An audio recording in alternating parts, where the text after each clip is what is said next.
All right, do you want a healthy gut microbiome? I know that I do, because we're learning that there is so much information out there correlating the health of our gut microbiome to the overall health of the human animal. So what is the gut microbiome? I mean, when you hear the term microbiome, this refers to the fact that there is a collection of bacteria that live on and in our body that engage and participate in our health and physiology. But when we get pathogenic bacteria in our body, it contributes to a state of disease, and we might call this an infection. So the purpose of this video is to show you 2 actionable and scientific steps that you can begin to take right now that are going to help to improve this gut microbiome. Now, the microbiome is cool, and it's estimated that there are 100 trillion bacteria that live in and on our body. The majority are in our gut. But what's interesting is that when you look at the number of human cells, we are made of 10 trillion cells. So if you do the math, we're something like 1/10 human cells and 9/10 bacterial cells. The reason we don't look like a bacterium is that these bacterial cells are much smaller. But if you look at the amount of genetics that are participating in our health, adding up the human and bacterial cells, we're made of something like 22,000 genes.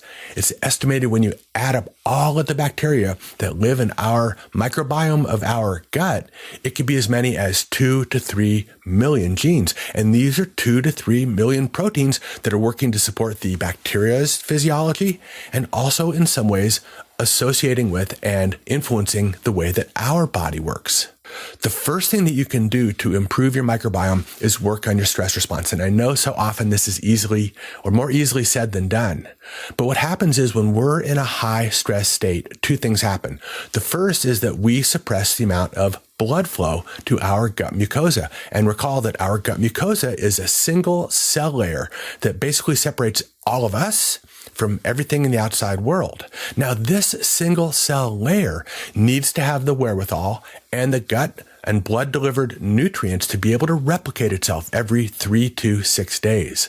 What happens is when we increase our cortisol levels, we divert blood away from our gut, but even more importantly, some of that cortisol is going to convert to a hormone known as cortisone. And if you recognize the word hydrocortisone, this is a molecule that is used to suppress our immune system function. So if you're in a high cortisol state, it's almost as if your immune cells, which are protecting our body across this barrier, are not given the right information. They're put in a suppressed state that right there gives the advantage to a microbiome. And if there's some dangerous strangers, if there's some nefarious players in that microbiome, they're going to take advantage and try to make their way across this barrier and basically use us as their prey. The second thing that you can do to support your microbiome is to change your diet a little bit. So many people in North America are consuming these fast and processed foods. And there was a really interesting study done about 10 years ago that looked at the genetic constitution of the microbiome. And what they found is that for an individual that consumes the standard American diet, that's the potato chips and the fried foods and the fast foods and sodas and all that crap, that they could significantly transform the microbial constitution of their gut in as little as 3 days by converting over to a whole foods diet. Now, this is big because as we are able to modify our microbiome, we can improve the way that we digest our foods. We can improve the way that we break down fiber into these vital short-chain fatty acids, and we can contribute to the favorable production of neurotransmitters like serotonin and GABA.